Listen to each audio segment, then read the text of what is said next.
Yine de musulman dogonlar bu adaşyp görenleriň bilip ýa-da bilmän orta atýan şüpheleri var. Olar şirk we şirk goşanlar baradaky ayetleri okasaň, bular müşrikleri değişli. Bu ayetler butparazlara değişli diýip özlerini aklajak bolýarlar. Dogry, bir ayetin nuzul sebäbi, ýani ayetin geliş sebäbi, iniş sebäbi we ayette gurrun edilýän kişiler şol döwürdäki belli bir waka ýa-da kişi bolup biler. Emma ünsür musulman doganlar ayetten almaly dersimiz, ayetten almaly ywratymyz kıyamada çende dowam edýändir. Bu ayetleri okap düşünüp ywrat almajak bolsak, ders çykarmajak bolsak, bu ayetler näme üçin Kur'anda dur? Bu adaşanlaryň ýene bir şüpheleri, bular diýýärler, olar müşrikdi, olar peýgambere inanmaýardy, emma biz musulman diýýärler. Sen musulman bolsaňam, islamyň haram eden işini etseň, şol ýene haramlygyny galýa. Mysal üçin zina haram, araq içmek haram, ogurlyk etmek haramdyr. Şu haramlary musulman etse de haram, kafir etse de haram. Hökümü ütgemeýär. Şirkem şeýle edýän işiň şirk bolsa, şol şirk bolan amaly musulman etse de şirk bolýar, müşrik kafir etse de şirk bolýar. Bularyň musulman doganlary ýene bir şüpgesi, ol müşrikler butlara çokunýardylar,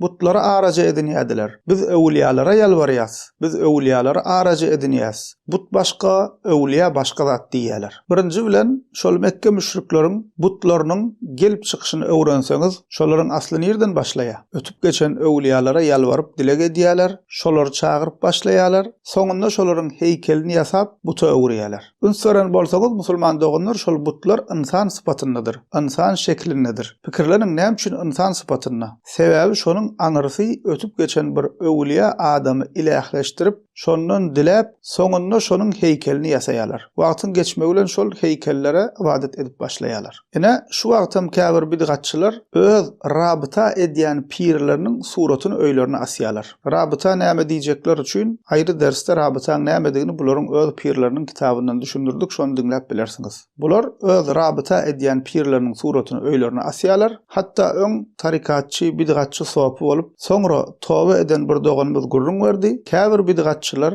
rabita edenlerini öňünde öz piriniň suratyny goýýarlar diýe. Şunun bir ädim aňyrsy musulman doganlar şolaryň heykelini ýasamak bolýar. Bu mesele barada adamzat tarihinde ilkinci şirkin gelip çıkışı adlı dersimizde bu meseleni Kur'an'dan ve tefsir kitaplarımızdan delili bilen düşünürdük. Bu meseleni giyin işleyin öğrenmek isteyenler şol dersi dinlep bilerler. Demek senin aracı edinýän zadın but, ağaç, daş, perişte, peýgamber, öwliýa tapawudy ýok. Şärik goşýan zadın adi we özü ütgäni bilen höküm ütgemeýär. Şirk şirkligine galýa. Bu barada İmam Zahabi rahimahullah Ulu Gunalar adlı kitabynda şeýle diýär. El-kebiretul ula eş-şirku billah. Fe-ekberul kebairi eş-şirku billahi ta'ala ve huve nev'an. İmam Zahabi diýär, birinji ulu günä Allah Taala şirk koşmak. Ulu günälaryň ulsy Allah Taala şirk koşmakdyr. Ol hem iki görnüşdir diýär. İki görnüşdir diýäni musulman doganlar ulu şirk we kiçi şirk we. Ahaduhuma an yej'ala lillahi niddan we ya'budu gayrahu min hajar aw shajar aw shams aw qamar aw nabi aw şeyh aw najm